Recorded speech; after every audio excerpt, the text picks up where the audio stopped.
Let's start with a world where knights rode for honor, where love was noble but distant, where poets sang of unattainable beauty, and where the idea of love itself was shaped more by culture than emotion. That world was medieval Europe, and from it came two rich literary traditions, courtly love and chivalric romance. Together, they gave us some of the most iconic themes in literature: loyalty, heroism, forbidden love, and moral testing.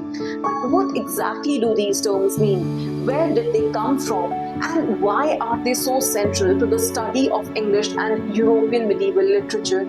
Let's dive into their history, their meaning, and their legacy step by step. So let's start with courtly love, or as it was known in medieval French, fin amour, meaning refined love. This was not love as we think of it today. It was not about marriage or long-term companionship.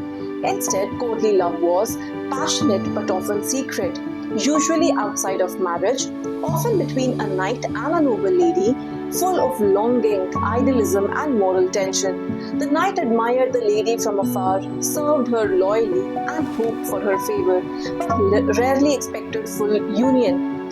Love in this tradition was often painful, even tragic. It was seen as a kind of spiritual test that refined the soul.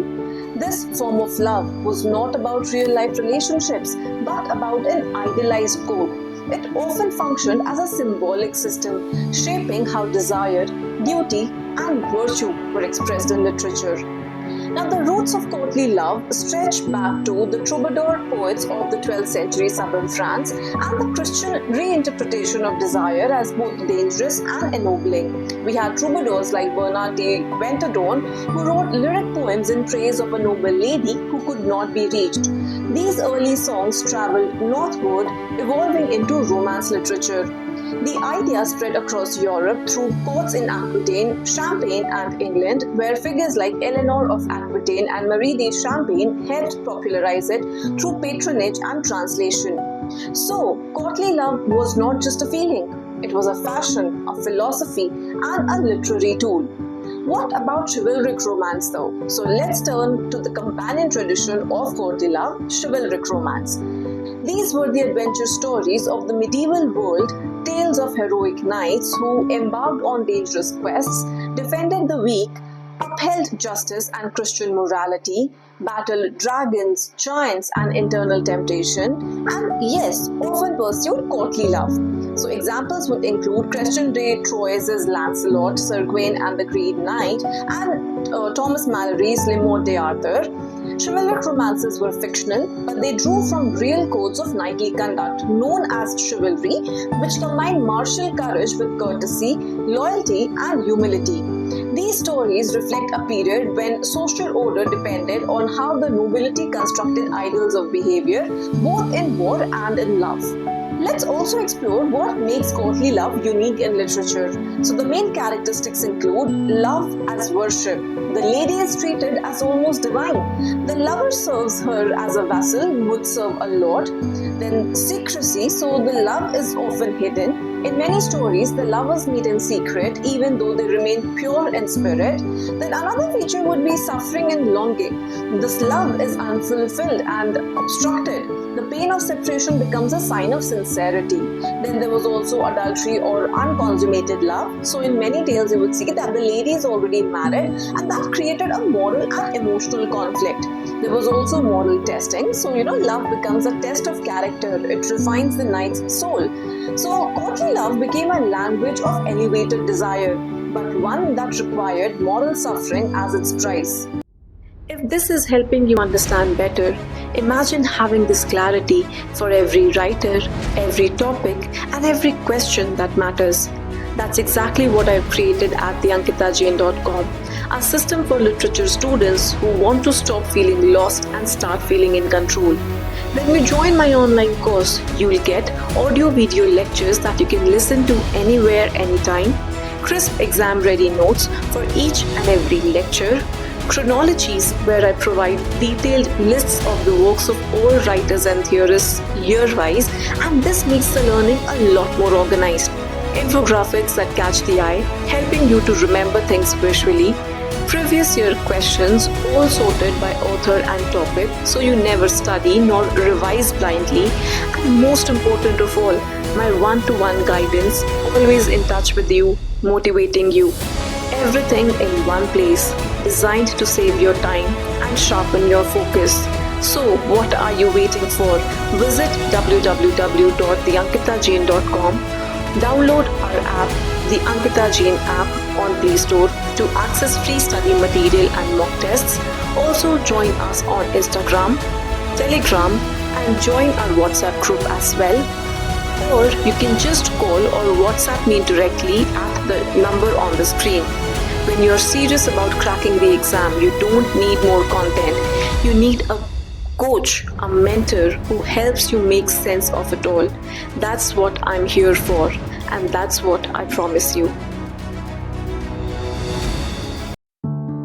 Here's something students often miss. Courtly love created tension. On one hand, a knight had to be loyal to his lord and his god, right? On the other hand, he was supposed to give his heart completely to a lady, sometimes who was the wife of another person. Now, this created a powerful internal struggle. Obviously, that tension is central to many medieval romances. In Sir Lancelot and Queen Guinevere, for example, Lancelot's love for Arthur's queen brings him both glory and ruin. These stories offer a space where desire is both licensed and punished, revealing deep anxieties about power, gender, and morality.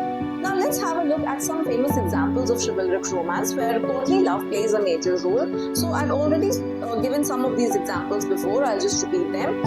First is Lancelot by De Troyes. This is a foundational text in Arthurian literature. Lancelot's love for Queen Guinevere leads him to risk shame and injury. His suffering is proof of his true love. Second, we have Marie de Frances Lanville. Now, we have a fairy mistress who offers a knight love and riches, but only if he never reveals her identity. When he breaks his promise, she disappears. His devotion is tested. The third one is a very famous one, Sir Gawain and the Green Knight. Now, Sir Gawain faces a strange magical challenge. He is tested not just for bravery, but for courtesy, truthfulness, and sexual restraint.